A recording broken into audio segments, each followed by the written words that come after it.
ദൈവനാമത്തിൽ മഹത്വം ഉണ്ടാകട്ടെ. ഞാൻ ഇന്ന് സംസാരിക്കുവാൻ ആഗ്രഹിക്കുന്നത് നമ്മുടെ വിശ്വാസ ജീവിതം എപ്രകാരം നമ്മുടെ ഭവനത്തിലും കെട്ടിപ്പടുക്കുവാൻ സാധിക്കും എന്നതിനെക്കുറിച്ചാണ്. താഴ്മയിലൂടെ നമുക്ക് ആ വിശ്വാസ ജീവിതം നമ്മുടെ ഭവനങ്ങളിലും കൊണ്ടുവരുവാൻ സാധിക്കും. നമ്മുടെ ഭവനങ്ങളിൽ ഇന്ന് ആ താഴ്മയുടെ മനോഭാവം ഇല്ലാത്തതുകൊണ്ടാണ് പലതും നമ്മൾ അനുഭവിക്കേണ്ടി വരുന്നത്. പല കുടുംബങ്ങളും ശിഥിലമാകുന്നത് ഈ കാരണത്താലാണ്. നാം പലപ്പോഴും ചിന്തിക്കുക, നമ്മുടെ താഴ്മയുടെ മനോഭാവം വിശ്വാസ ജീവിതവും നമുക്കുണ്ട് എങ്കിൽ നമുക്കൊരിക്കലും ഭയപ്പെടേണ്ട കാര്യമില്ല, നമുക്കൊരിക്കലും ചിതറേണ്ട കാര്യമില്ല. ഒരു കുടുംബത്തിൽ ഏറ്റവും പ്രധാനപ്പെട്ടവനായി നിൽക്കുന്നത് ആ കുടുംബത്തിലെ കാരണവനായിരിക്കുന്ന പിതാവ് തന്നെയാണ്. ആ പിതാവിൻ്റെ ഏറ്റവും പ്രത്യേകത എന്ന് പറയുന്നത് അവനെ ദൈവവിശ്വാസിയായിരിക്കണം. ദൈവത്തിൽ വിശ്വസിക്കുന്ന ഒരു പുരുഷൻ മാത്രമേ ദൈവിക ജീവിതം നയിക്കുവാൻ തക്കവണ്ണം സാധിക്കുകയുള്ളൂ. അവൻ്റെ മക്കളെ നല്ല രീതിയിൽ വളർത്തുവാൻ തക്കവണ്ണം സാധിക്കുകയുള്ളൂ.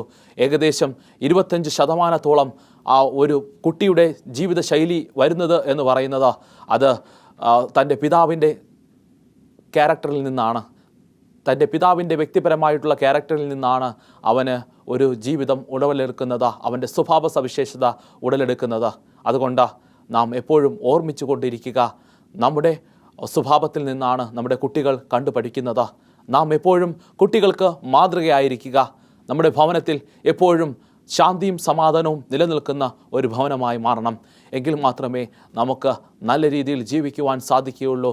നമുക്കൊരു മാതൃക ദമ്പതികളായി ജീവിക്കുവാൻ സാധിക്കുകയുള്ളൂ. അതിന് കർത്താവായ യേശുക്രിസ്തുവിനെ നമ്മുടെ ജീവിതത്തിലേക്ക് നയിക്കുക. കർത്താവായ യേശുക്രിസ്തുവിനെ അവൻ്റെ സന്നിധിയിലേക്ക് ചെന്ന് കൊണ്ടുവരിക. അവൻ്റെ സന്നിധിയിൽ ഏറ്റവും എളിമപ്പെട്ട താഴ്മയോടുകൂടി കുടുംബമായി നമുക്ക് അവൻ്റെ സന്നിധിയിലേക്ക് ചെല്ലുവാൻ സാധിക്കും. ഇവിടെ യോശുവ പറയുന്നത് ഇപ്രകാരമാണ്. യോശുവയുടെ പുസ്തകം ഇപ്രകാരം നമ്മെ ഓർമ്മപ്പെടുത്തുന്നു: ഞാനും എൻ്റെ കുടുംബവും ഞങ്ങൾ യഹോവയെ സേവിക്കും. യഹോവയെ സേവിക്കുന്ന ഒരു സേവകരായി എപ്പോഴും യഹോവയുടെ സന്നിധിയിൽ നിറഞ്ഞു നിൽക്കുന്ന പൈതങ്ങളായി മാറുവാൻ ദൈവം എപ്പോഴും ആഗ്രഹിക്കുന്നു. ഇവിടെ വെളിപ്പാട് പുസ്തകം 3-ാം അധ്യായം അതിൻ്റെ 20-ാമത്തെ വാക്യം ഇപ്രകാരം പറയുന്നു: ഞാൻ വാതിൽക്കൽ നിന്ന് മുട്ടുന്നു. ആരെങ്കിലും എൻ്റെ ശബ്ദം കേട്ട് വാതിൽ തുറന്നാൽ ഞാൻ അവനോടും അവൻ എന്നോടും ചെന്ന് എന്നോടും കൂടെ അത്താഴം കഴിക്കും. കർത്താവായ യേശുക്രിസ്തു നമ്മോട് ഇപ്രകാരം അരുളി ചെയ്യുന്നു. എപ്രകാരം എന്ന് പറഞ്ഞു കഴിഞ്ഞാൽ, കർത്താവായ യേശുക്രിസ്തു നമ്മെ ഓർമ്മപ്പെടുത്തുന്നു. അവൻ വാതിൽക്കൽ നിന്ന് മുട്ടുന്നു. നമ്മുടെ ഭവനത്തിൻ്റെ വാതിൽക്കൽ നിന്ന് അവൻ മുട്ടുന്നു. ദൈവിക സ്വഭാവം നമ്മളിലാകുവാൻ അവൻ എപ്പോഴും നമ്മെ വരമേൽപ്പിച്ചു കൊണ്ടിരിക്കുന്നു. അവന് വാതിൽ തുറന്നു കൊടുത്ത അവനെ നമ്മുടെ ഉള്ളിലേക്ക് കടത്തിയാൽ, ഹൃദയങ്ങളിലേക്ക് നമ്മൾ കടത്തി കഴിഞ്ഞു കഴിഞ്ഞാൽ അവൻ്റെ സ്വഭാവം നമ്മളിൽ ഉണ്ടാകും. ആ സ്വഭാവ സവിശേഷത തന്നെ നമ്മുടെ കുട്ടികൾക്കും പകർന്നു കൊടുക്കുവാൻ നമുക്ക് സാധ്യമായി തീരും. ദൈവം പറയുന്നു, നാം എപ്പോഴും ഒരുമയോടുകൂടെ ഇരിക്കുക. ഒരുമയുള്ളൊരു ജീവിതം മാത്രം മുന്നിൽ കണ്ടുകൊണ്ട് ജീവിക്കുക. നമ്മുടെ ഭവനങ്ങളിൽ, നമ്മുടെ കുടുംബങ്ങളിൽ പലവിധമാവുന്ന പ്രതികൂല സാഹചര്യങ്ങൾ വരുമ്പോഴും ഒരുമയോടുകൂടെ തന്നെ അത് നേരിടുവാനുള്ള ഒരു മനോബലം, ഒരു മനോധൈര്യം നമ്മൾ ഉണ്ടാക്കിയെടുക്കുക. ഒരു ആൾ മറ്റൊരാൾക്ക് ധൈര്യമായിരിക്കുക. അല്ലാതെ പലപ്പോഴും ജീവിത സാഹചര്യങ്ങൾ വരുമ്പോൾ വിട്ടുകൊണ്ട, അല്ലെങ്കിൽ ഒരു യൂണിറ്റി ഇല്ലാതെ, ഒരു ഐക്യത മനോഭാവമില്ലാതെ ഒരാളെ മാത്രം പ്രശംസിച്ചുകൊണ്ട്, ഒരാളെ മാത്രം കുറ്റപ്പെടുത്തിക്കൊണ്ട് മുന്നോട്ട് നീങ്ങുന്ന ഒരവസ്ഥയാണ് നമുക്ക് കാണുവാൻ സാധിക്കുന്നത്. എന്ന് പലപ്പോഴും കുടുംബജീവിതങ്ങൾ ശിഥിലമാകുന്നതും ആ കാരണങ്ങളാലാണ്. പലപ്പോഴും കുറ്റപ്പെടുത്തുന്ന അവസ്ഥ, പലപ്പോഴും നെഗറ്റീവ് മാത്രം കണ്ട് മുന്നോട്ട് നീങ്ങുന്ന ആളുകൾ പലപ്പോഴും തമ്മിൽ സംസാരിക്കുവാൻ സമയം കണ്ടെത്താതെ അവർ മുന്നോട്ട് നീങ്ങുന്നു. ഇതുതന്നെയാണ് കുടുംബജീവിതങ്ങൾ ശിഥിലമാകുന്നത്. കുടുംബജീവിതം ഒരുമപ്പെടണമെങ്കിൽ കർത്താവായ യേശുക്രിസ്തുവിനെ മുന്നിൽ നിർത്തിക്കൊണ്ട നാം മുന്നോട്ട് നീങ്ങുക. ദൈവം നമ്മെ നയിക്കുക തന്നെ ചെയ്യും. ദൈവത്തിൻ്റെ താഴ്മയുടെ മനോഭാവം നമ്മളിൽ ഉണ്ടാകണം. പലപ്പോഴും ഞാൻ അവളെക്കാളും അല്ലെങ്കിൽ അവനേക്കാളും വലിയവനാണ് എന്ന് ചിന്തിക്കുന്ന ഒരു ചിന്താഗതി ഉള്ളതുകൊണ്ടാണ് നമുക്ക് പലപ്പോഴും ആ ഒരു ജീവിതം നയിക്കുവാൻ സാധിക്കാതെ പോകുന്നത്. ദൈവിക ജീവിതം നയിക്കുവാൻ സാധിക്കാതെ പോകുന്നത് അപ്രകാരമുള്ളൊരു ചിന്താഗതി ഉള്ളതുകൊണ്ടാണ്.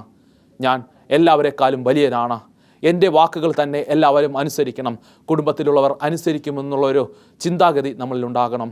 പലപ്പോഴും നമ്മുടെ കുട്ടികളുടെ വൈഭവം, അല്ലെങ്കിൽ ഏത് രീതിയിലാണ് അവൻ്റെ പ്രാഗൽഭ്യം, ഏത് മേഖലയിലാണ് അവൻ പ്രഗത്ഭനായി തീരുന്നത് എന്ന് നമുക്കറിയില്ല. പലപ്പോഴും നമ്മുടെ ചിന്താഗതികൾ അടിച്ചേൽപ്പിക്കുമ്പോഴാണ് പലപ്പോഴും അവൻ്റെ ചിന്താഗതികൾ മങ്ങലേൽക്കുന്നത്. അപ്രകാരം ഉള്ളവരായിരിക്കരുത്. ദൈവസന്നിധിയിൽ അവൻ്റെ മേഖലകളെ കണ്ടെത്തുവാൻ തക്കവണ്ണം നാം എപ്പോഴും ഭരമേൽപ്പിച്ചു കൊണ്ടിരിക്കുക.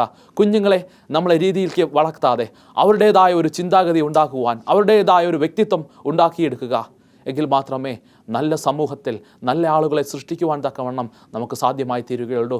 നമ്മുടെ കുടുംബ ബന്ധം അല്ലെങ്കിൽ കുടുംബജീവിതം അത്തരത്തിൽ ഒരു പ്രദേശത്ത് മാതൃകയായി തീരട്ടെ.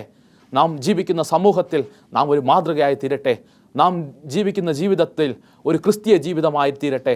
കർത്താവായ യേശു ക്രിസ്തുവിൻ്റെ പിൻഗാമികളാകുവാൻ നമ്മെ ഓരോരുത്തരെയും ദൈവം ആഹ്വാനം ചെയ്യുന്നു. കർത്താവായ യേശു ക്രിസ്തുവിൻ്റെ പിൻഗാമികളായി ചെല്ലുവാൻ തക്കവണ്ണം നാം ഒരുങ്ങിയിരിക്കുക. അത് നമ്മുടെ കുടുംബത്തോടുകൂടെ തന്നെ ആയിരിക്കട്ടെ. യോശുവ പറഞ്ഞത്, ഞാൻ മാത്രം ദൈവത്തെ സേവിക്കുമെന്നല്ല, എൻ്റെ കുടുംബം ഞങ്ങൾ യഹോവയെ സേവിക്കുമെന്ന് ഉറച്ച തീരുമാനം യോശുവ എടുത്തു. അപ്രകാരമുള്ളൊരു ഉറച്ച തീരുമാനം നമ്മളിലും ഉണ്ടാകട്ടെ.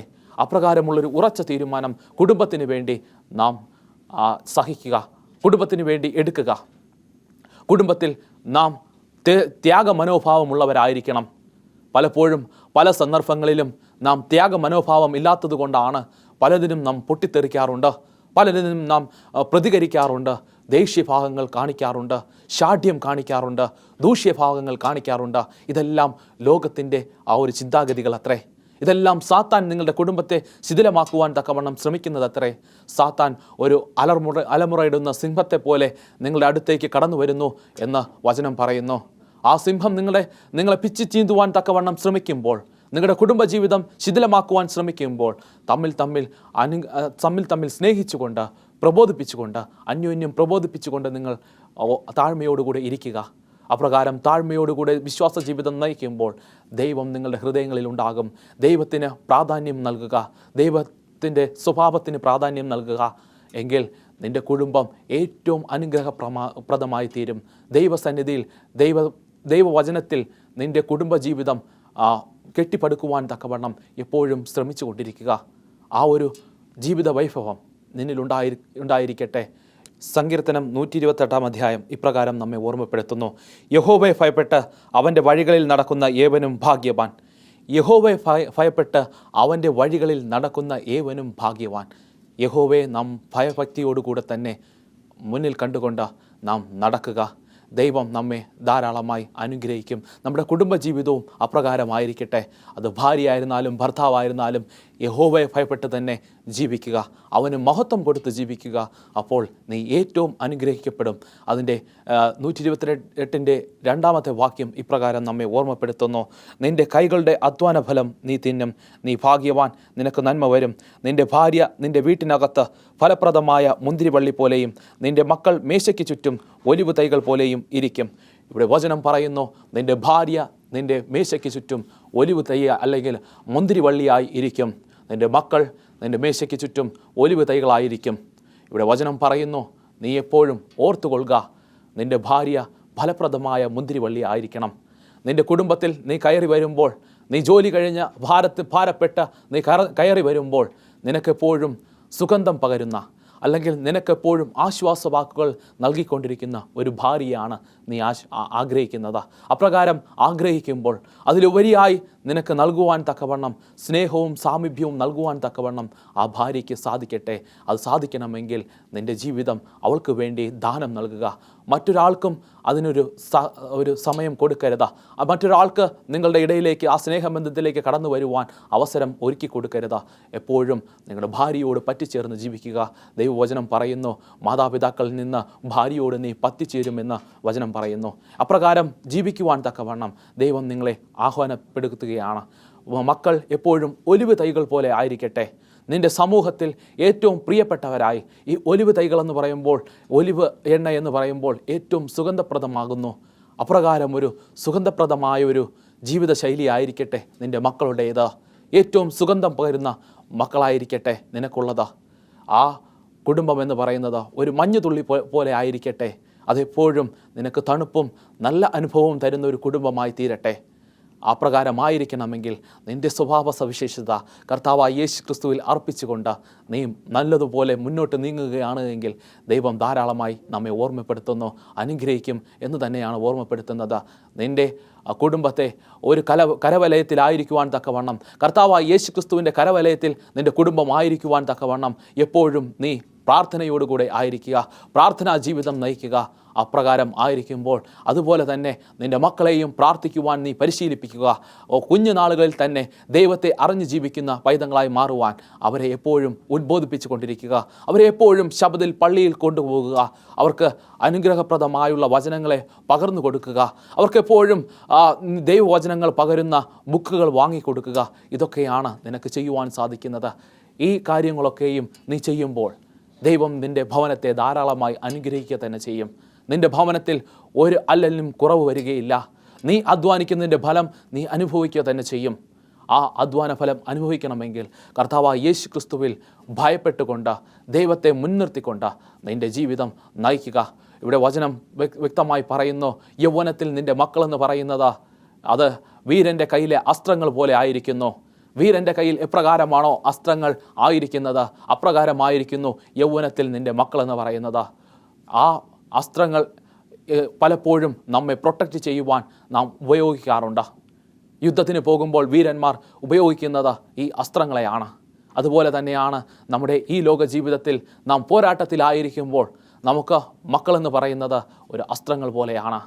അവരുടെ സ്വഭാവ സവിശേഷത ദൈവസന്നിധിയിലായിരിക്കുവാൻ തക്കവണ്ണം എപ്പോഴും ഓർത്തുകൊള്ളുക. അവർ നമുക്കെപ്പോഴും നമ്മളെ എപ്പോഴും സംരക്ഷിക്കുന്ന പൈതങ്ങളായി മാറുവാൻ തക്കവണ്ണം നീ എപ്പോഴും അവരുടെ സ്വഭാവ സവിശേഷതയിൽ ഒരു പ്രത്യേകതയായിരിക്കട്ടെ. സ്വഭാവ സവിശേഷത ഉണ്ടാക്കിയെടുക്കുവാൻ നിനക്ക് സാധിക്കട്ടെ. അവരിലും ദൈവത്തിൻ്റെ സാന്നിധ്യം ഉണ്ടായിരിക്കട്ടെ, ദൈവ തേജസ് ഉണ്ടായിരിക്കട്ടെ, ദൈവത്തിൻ്റെ അതുല്യമായ കരവലയം അവരിലും ഉണ്ടായിരിക്കട്ടെ. ആ കരം എപ്പോഴും നിൻ്റെ ഭവനത്തിന് ഒരു അസറ്റായിരിക്കട്ടെ. അപ്രകാരം ആയിരിക്കുമ്പോൾ ദൈവം നിന്നെ ധാരാളമായി ഉയർത്തുക തന്നെ ചെയ്യും. ആ ഭവനം, ആ സമൂഹത്തിൽ, ആ പ്രദേശത്തിൽ ഏറ്റവും വിളങ്ങി ശോഭിക്കുക തന്നെ ചെയ്യും. നീ നടന്നു വരുമ്പോൾ മറ്റാളുകൾ, മറ്റു ജാതിക്കാർ നിന്നെ നോക്കി പറയും, ഇതാ ദൈവത്തിൻ്റെ പൈതങ്ങൾ നടന്നു വരുന്നു, അവർക്ക് ഒന്നിനും ഒരു കുറവില്ല. എപ്പോഴും ഒരു പ്രാർത്ഥനാ ജീവിതം നിൻ്റെ ഭവനത്തിലുണ്ടായിരിക്കണം. ഒരു സമയം കീപ്പ് ചെയ്യുക, ദൈവസന്നിധിയിൽ അർപ്പിക്കുക. നിന്നെ മക്കളെയും ഭാര്യയെയും വിളിച്ചിരുത്തിക്കൊണ്ട് നീ പ്രാർത്ഥിക്കുക. ആ പ്രാർത്ഥനാ ജീവിതം നയിക്കുമ്പോൾ ദൈവിക സ്വഭാവം നിന്നിലുണ്ടാകും. കാരണം കർത്താവായ യേശു ക്രിസ്തു നിൻ്റെ വാതിൽക്കൽ നിന്ന് മുട്ടിക്കൊണ്ടിരിക്കുന്നു. വാതിൽക്കൽ നിന്ന് അവൻ്റെ ശബ്ദം നീ കേൾക്കുന്നുണ്ടോ എന്ന് ശ്രദ്ധിച്ചു കൊണ്ടിരിക്കുന്നു. അപ്രകാരം നീ ആയിരിക്കുമ്പോൾ ദൈവത്തിൻ്റെ ദൂതന്മാർ നിന്നെ നയിക്കുവാൻ തക്കവണ്ണം, നിൻ്റെ കർത്താവായ യേശു ക്രിസ്തു നിൻ്റെ ജീവിതം നയിച്ച് മുന്നോട്ട് കൊണ്ടുപോകുവാൻ തക്കവണ്ണം എപ്പോഴും നിൻ്റെ കൂടെ ആയിരിക്കും. ഇവിടെ വചനം പറയുന്നു, നാം ഓർമ്മയോടുകൂടി ഇരിക്കുക, നാം ദൈവിക ഭവനത്തിലായിരിക്കുന്നു എന്ന ഓർമ്മയോടുകൂടി ഇരിക്കുക. അപ്രകാരം ഒരു ഭവനമാണ്, സ്വർഗീയ ഭവനമാണ് നമുക്ക് സ്വർഗത്തിലും ദൈവം ഒരുക്കിയിരിക്കുന്നത്. ഇന്ന് ഭൂമിയിൽ നാം എപ്രകാരം ജീവിക്കുന്നു, ആ സന്തോഷം നമുക്ക് സ്വർഗത്തിലും സന്തോഷിക്കുവാൻ തക്കവണ്ണം നമുക്ക് സാധിക്കട്ടെ. അപ്രകാരം സ്വർഗത്തിലുള്ള സന്തോഷം നമുക്ക് ഭൂമിയിലും കൊണ്ടുവരുവാൻ സാധിക്കട്ടെ. അപ്രകാരം ആ സന്തോഷം നമുക്ക് പ്രാപിക്കണമെങ്കിൽ നമ്മുടെ സ്വഭാവ സവിശേഷതകൾ മാറ്റേണ്ടതായിരിക്കുന്നു. ആ സ്വഭാവ സവിശേഷതയിൽ പ്രധാനമായിരിക്കുന്നത് നിൻ്റെ താഴ്മയുടെ മനോഭാവം തന്നെയാണ്. നീ താഴ്മയുടെ മനോഭാവത്തിൻ്റെ മൂടുപടം അല്ല അണിയേണ്ടത്. താഴ്മയുടെ മനോഭാവം ആത്മാർത്ഥമായി നിൻ്റെ ഹൃദയങ്ങളിൽ നീ ആവരണം ചെയ്യേണ്ടത് അത്യാവശ്യമാകുന്നു. ഇന്ന് ദൈവം നിന്നിൽ നിന്ന് ആഗ്രഹിക്കുന്നതും അതുതന്നെയാണ്. ദൈവസന്നിധിയിൽ ഏറ്റവും താഴ്മപ്പെട്ട നിൻ്റെ കുടുംബത്തിൽ താഴ്മയോടുകൂടെ അവരെ താഴ്മയുടെ മനോഭാവം പഠിപ്പിച്ചുകൊണ്ട് ജീവിക്കുകയാണ് എങ്കിൽ ദൈവത്തിൻ്റെ അതിപരിശുദ്ധമായ നാമം എപ്പോഴും നിന്നോട് കൂടെ ഇരിക്കും. പരിശുദ്ധാത്മാവിൻ്റെ നിറവ് നിൻ്റെ സന്നിധിയിൽ ഉണ്ടാകും, നിൻ്റെ ഹൃദയത്തിലുണ്ടാകും, നിൻ്റെ ശരീരത്തിൽ അത് വെളിവാകുക തന്നെ ചെയ്യും. പലപ്പോഴും ലോകത്തിൻ്റെ മോഹങ്ങളിൽ ആയിപ്പോകുമ്പോഴാണ്, സന്ദർഭങ്ങൾ നിനക്ക് അനുകൂലമല്ലാത്തത് കൊണ്ടാണ് പലപ്പോഴും നിൻ്റെ കുടുംബജീവിതം ശിഥിലമായിരിക്കുന്നത്. ഇന്ന് ഏകദേശം ഒരുപാട് ഫാമിലികൾ അവരുടെ ജീവിതങ്ങൾ, അവരുടെ വ്യക്തിപരമായുള്ള താല്പര്യങ്ങൾ മുതലെടുത്തുകൊണ്ട് അവർ പലപ്പോഴും മാറി ചിന്തിക്കുന്ന ഒരവസ്ഥ കുടുംബജീവിതങ്ങൾ ശിഥിലമാക്കിക്കൊണ്ട് അനേകം പേർ വേർപെടുന്ന ഒരു അവസ്ഥ നമുക്ക് കാണുവാൻ സാധിക്കും. ഇന്ന് ലോകത്തിൻ്റെ ഭാഷയിൽ നമ്മൾ ചിന്തിക്കുകയാണെങ്കിൽ നമുക്ക് വേർപെടുവാൻ തക്കവണ്ണം ശ്രമിക്കും. ദൈവം കൂട്ടിച്ചേർത്തത് ഒരിക്കലും മനുഷ്യന് വേർപിരിക്കുവാൻ സാധിക്കുകയില്ല എന്ന വചനം പറയുന്നു. അപ്രകാരം ദൈവം കൂട്ടിച്ചേർത്ത ഒരു കുടുംബജീവിതം നിനക്കുണ്ടാകട്ടെ. ദൈവം കൂട്ടിച്ചേർത്ത ഒരു കുടുംബജീവിതമാകണമെങ്കിൽ നിൻ്റെ സ്വഭാവ സവിശേഷതയിൽ താഴ്മയുടെ മനോഭാവം ഉണ്ടായിരിക്കണം. നിനക്കെല്ലാം സഹിക്കുവാനും ത്യജിക്കുവാനും ഉള്ളൊരു മനോഭാവം ഉണ്ടായിരിക്കണം. അതിന് കർത്താവായ യേശുക്രിസ്തുവിനെ നീ ആദ്യം ഓർമ്മിക്കണം. നിൻ്റെ ജീവിതത്തിൽ ദൈവം ചെയ്ത അത്ഭുത പ്രവൃത്തികൾ, ദൈവം ചെയ്ത നന്മകളെ നീ ഓർമ്മിക്കണം. പല പ്രതിസന്ധികളും നിൻ്റെ കുടുംബജീവിതത്തിലേക്ക് കാർന്നു തിന്നുവാൻ വേണ്ടി വരുമ്പോൾ നീ ആ പ്രതിസന്ധികൾ ഓർമ്മിക്കുക. കർത്താവായ യേശുക്രിസ്തു അനുഭവിച്ച ആ പ്രതിസന്ധികൾ ഓർമ്മിക്കുക. നിൻ്റെ ജീവിതത്തിലേക്ക് സമാധാനം തിരികെ വരും. സമാധാനം നിന്നിലേക്ക് കടന്നു വരും. അത് നീ വിളിച്ചു വരുത്തുന്നതല്ല, അത് സംഭവിക്കുന്നതത്രേ.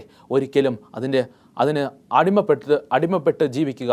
എപ്പോഴും അതിന് അടിമപ്പെട്ട് ജീവിക്കുക. ആ സമാധാനത്തിന് അടിമപ്പെട്ട് ജീവിക്കുക.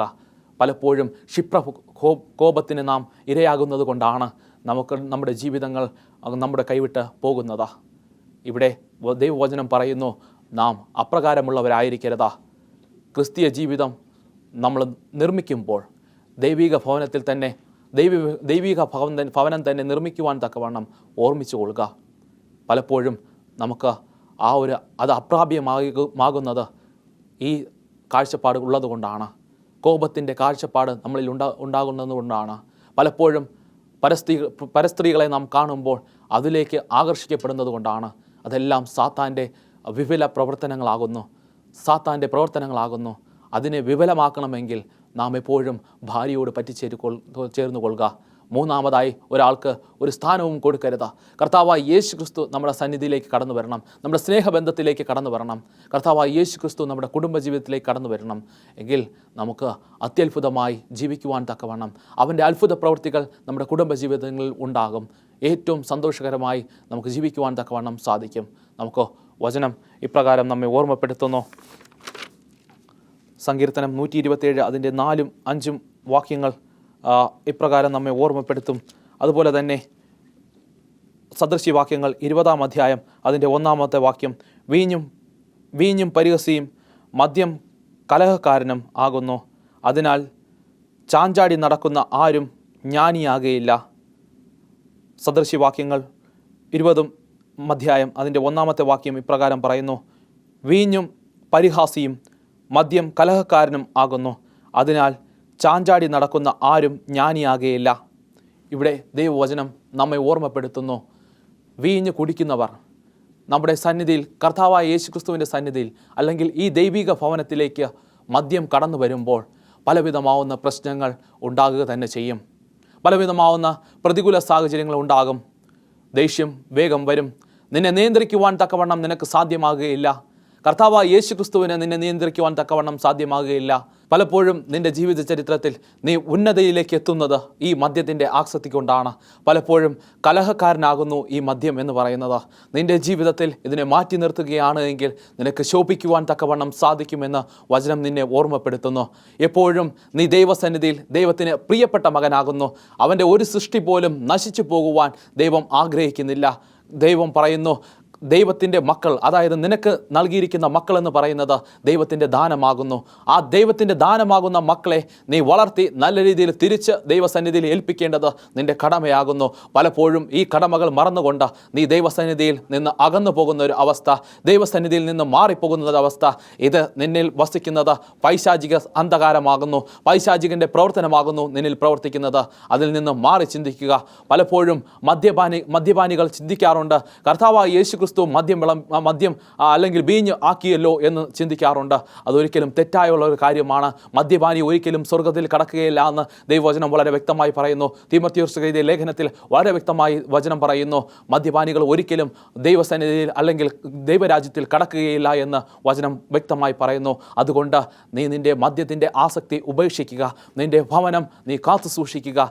ദൈവത്തിൻ്റെ ഭവനത്തിൽ നീ എപ്പോഴും കൂടെ ഇരിക്കുന്നതിന് അത്യാവശ്യമാകുന്നു. ആ ഭവനത്തിൻ്റെ ആ സ്വഭാവ സവിശേഷതകൾ അല്ലെങ്കിൽ ഭവനത്തിൻ്റെ ആവശ്യം നിറവേറ്റുന്ന ഒരു മകനായി, ആ ഭവനത്തോട് എപ്പോഴും കൂടെ ഇരിക്കുന്ന ഒരു പൈതലായി മാറുവാൻ ദൈവം ആഗ്രഹിക്കുന്നു. അപ്രകാരം ആകുമ്പോൾ ദൈവം നിന്നെ എടുത്ത് ഉയർത്തുക തന്നെ ചെയ്യും. നിൻ്റെ ദൈവിക ഭവനം അനുഗ്രഹിക്കുക തന്നെ ചെയ്യും. നമുക്കൊരു വാക്യം കൂടെ വായിക്കാം. മത്തായിയുടെ ലേഖനം, മത്തായിയുടെ സുവിശേഷം 6-ാം അധ്യായം അതിൻ്റെ 14-15 വാക്യങ്ങൾ ഇപ്രകാരം പറയുന്നു: നിങ്ങൾ മനുഷ്യരോട് അവരുടെ പിഴകളെ ക്ഷമിച്ചാൽ സ്വർഗസ്ഥനായ പിതാവ് നിങ്ങളുടെ പിഴകളെയും ക്ഷമിച്ചും. നിങ്ങൾ പിഴകളെ ക്ഷമിക്കാതെ പോയാൽ നിങ്ങളുടെ സ്വർഗസ്ഥിലെ പിതാവ് പിഴകളെ ക്ഷമിക്കുകയില്ല. ഇവിടെ കർത്താവായ യേശു ക്രിസ്തു പറയുന്നു, നിങ്ങൾ മനുഷ്യരോട് അവരുടെ പിഴകളെ ക്ഷമിച്ചു കഴിഞ്ഞാൽ ദൈവം നിങ്ങളുടെ പിഴകളെ ക്ഷമിക്കുക തന്നെ ചെയ്യും. എന്നാൽ നിങ്ങൾ ആ മനുഷ്യരോട് അവരുടെ പിഴകളെ ക്ഷമിക്കാതിരുന്നാൽ കർത്താവായ ദൈവം പിതാവ് നിങ്ങളുടെ പിഴകളെ ക്ഷമിക്കുകയില്ല. അപ്രകാരം നാം അന്യോന്യം ക്ഷമിച്ചുകൊണ്ട് നമ്മുടെ ക്രിസ്തീയ ജീവിതത്തിൽ, ക്രിസ്തീയ ഭവനത്തിൽ ദൈവത്തിന് ആ ഭവനം നിർമ്മിക്കുവാൻ വേണ്ടി നിങ്ങൾ അവസരം ഒരുക്കി കൊടുക്കുക. ആ ഭവനം നിങ്ങളിൽ ആകുവാൻ തക്കവണ്ണം ഒരുക്കി കൊടുക്കുക. സ്നേഹബന്ധം, കർത്താവായ യേശു ക്രിസ്തുവിൻ്റെ സ്നേഹബന്ധം നിങ്ങളിൽ ഉണ്ടായിരിക്കണം. അത് മറ്റുള്ളവർക്ക് അവകാശമാക്കുവാൻ നിങ്ങൾ ഒരിക്കലും ശ്രമിക്കരുത്. നിങ്ങളുടെ ജീവിതം എന്ന് പറയുന്നത് അത് നിങ്ങൾക്കുള്ളതാണ്. സന്തോഷത്തോടുകൂടി, സമാധാനത്തോടുകൂടി, ശാന്തതയോടുകൂടി, സൗമ്യതയോടുകൂടി ആ ഭവനത്തിൽ ജീവിക്കുവാൻ നിങ്ങൾക്ക് സാധിക്കട്ടെ. അന്യോന്യം ക്ഷമിച്ചുകൊണ്ട് ദൈവഭവനത്തിൽ ജീവിക്കുവാൻ തക്കവണ്ണം നിങ്ങൾ ഒരുങ്ങിക്കൊള്ളട്ടെ എന്ന് ഞാൻ ആത്മാർത്ഥമായി പ്രാർത്ഥിക്കുകയാണ്. എപ്പോഴും ദൈവസന്നിധിയിൽ ഒരു വാക്യം കൂടെ ഞാൻ നിങ്ങളുടെ ശ്രദ്ധയിൽപ്പെടുത്തുവാൻ ആഗ്രഹിക്കുന്നു. സങ്കീർത്തനങ്ങൾ 16-ാം അധ്യായം അതിൻ്റെ 8-ാമത്തെ വാക്യം ഇപ്രകാരം നമ്മെ ഓർമ്മപ്പെടുത്തുന്നു: ഞാൻ യഹോവയെ എൻ്റെ മുമ്പിൽ വച്ചിരിക്കുന്നു, അവൻ എൻ്റെ വലതുഭാഗത്തുള്ളത് കൊണ്ട് ഞാൻ കുലുങ്ങിപ്പോകുകയില്ല. ഇപ്രകാരം നമ്മെ ഓർമ്മപ്പെടുത്തുന്നു, ഞാൻ യഹോവയെ എൻ്റെ മുമ്പിൽ വച്ചിരിക്കുന്നു, അവൻ എൻ്റെ വലതുഭാഗത്തുള്ളത് കൊണ്ട് ഞാൻ ഒരിക്കലും കുലുങ്ങിപ്പോകുകയില്ല. ഇപ്രകാരം നമ്മുടെ ക്രിസ്തീയ ജീവിതങ്ങൾ കുലുങ്ങിപ്പോകാതിരിക്കുവാൻ തക്കവണ്ണം കർത്താവായ യേശു ക്രിസ്തുവിനെ എപ്പോഴും നമ്മുടെ വലതുഭാഗത്ത് വച്ചുകൊള്ളുക. കർത്താവായ യേശു ക്രിസ്തു നമ്മെ നയിക്കുമ്പോൾ അതിലൊരു അപാകതയും ഉണ്ടാകുകയില്ല. അതിൽ പലപ്പോഴും നമുക്കുണ്ടാകുന്ന അപാകതകൾ പോലും കർത്താവായ യേശു ക്രിസ്തുവിൽ ആ ഒരു തെറ്റും കാണുവാൻ സാധിക്കുകയില്ല. നീതിമാനെ നീതിയോടുകൂടെ വിധിക്കുന്ന ഒരു ദൈവമാണ് നമുക്കുള്ളത്. നീതിമാനെ അവൻ്റെ പ്രവൃത്തിക്ക് ഒത്തവണ്ണം നൽകുന്ന ഒരു ദൈവമാണ് നമുക്കുള്ളത്. അപ്രകാരം ഒരു ദൈവം നമുക്കുള്ളപ്പോൾ നാം ഒന്നിലും ഭയപ്പെടേണ്ട കാര്യമില്ല. അവനെ എപ്പോഴും വിശ്വസിച്ചുകൊണ്ട് അവൻ്റെ മുമ്പിൽ നിരന്നുകൊള്ളുക. നിൻ്റെ കുടുംബജീവിതം അവന് നിർമ്മിക്കുവാൻ വേണ്ടി, അവനിൽ വളരുവാൻ തക്കവണ്ണം എപ്പോഴും നീ ഭരമേൽപ്പിച്ചു കൊള്ളുക. കർത്താവായ യേശു ക്രിസ്തു നിൻ്റെ കുടുംബത്തിലുണ്ടാകും. അവൻ്റെ തേജസ്സും മഹിമയും നിൻ്റെ കുടുംബത്തിലുണ്ടാകും. അവൻ്റെ ചിന്താഗതികൾ നിൻ്റെ ഭവനത്തിലും നിൻ്റെ കുഞ്ഞുങ്ങളിലും ഉണ്ടാകുവാൻ വേണ്ടി എപ്പോഴും പ്രാർത്ഥനാ ജീവിതം നീ നയിക്കുന്നവനായിരിക്കുക. പലപ്പോഴും ഇവിടെ ജീവിതങ്ങൾ പലപ്പോഴും നാം ശിഥിലമാക്കിക്കൊണ്ടിരിക്കുന്നത് ഈ പ്രതികൂല സാഹചര്യങ്ങൾ ഉള്ളതുകൊണ്ടാണ്. സാത്താൻ ഒരു അലറുന്ന സിംഹത്തെ പോലെ നമ്മുടെ ഇടയിലേക്ക് വരുന്നു. സാത്താൻ അലറുന്ന സിംഹത്തെ പോലെ നമ്മുടെ ഇടയിലേക്ക് കടന്നു വരുന്നു. അപ്രകാരം കടന്നു വരുമ്പോൾ അവൻ അവസരം കൊടുക്കാതെ ദൈവത്തിന് അവസരം കൊടുക്കുമ്പോൾ ദൈവം നമ്മുടെ കുടുംബജീവിതം നയിക്കുകയും അതിനെ നിർമ്മിക്കുകയും ചെയ്യുമെന്ന് ആത്മാർത്ഥത്തിൽ പറഞ്ഞുകൊണ്ട് ഞാൻ എൻ്റെ വാക്കുകൾ ഉപസംഹരിക്കുവാൻ ആഗ്രഹിക്കുന്നു. ആമേൻ. നമുക്കൊരു നിമിഷം പ്രാർത്ഥിക്കാം. ഞങ്ങളെ അതിവാത്സല്യമായി സ്നേഹിക്കുന്ന ഞങ്ങളുടെ കർത്താവേ, അടിയങ്ങളിതാ ദൈവം യേശുവേ അങ്ങയുടെ വചനം പഠിച്ചു. ഞങ്ങളുടെ കുടുംബജീവിതങ്ങൾ ശിഥിലമായി പോകാതെ കർത്താവെ അങ്ങയിൽ ഒരുമിച്ച് ജീവിക്കുവാൻ തക്കവണ്ണം അങ്ങ് സഹായിക്കണം. എപ്പോഴും മാതൃകാപരമായുള്ളൊരു ജീവിതം നയിക്കുവാൻ ഞങ്ങൾക്ക് സാധ്യമായി തീരണമേ. അതിന് അങ്ങ് നേതൃത്വം വഹിക്കണം. മാനവും മഹത്വവും അങ്ങെടുക്കണം. എന്നാൽ യേശുവിൻ്റെ നാമത്തിൽ തന്നെ ആമേൻ. ആമേൻ.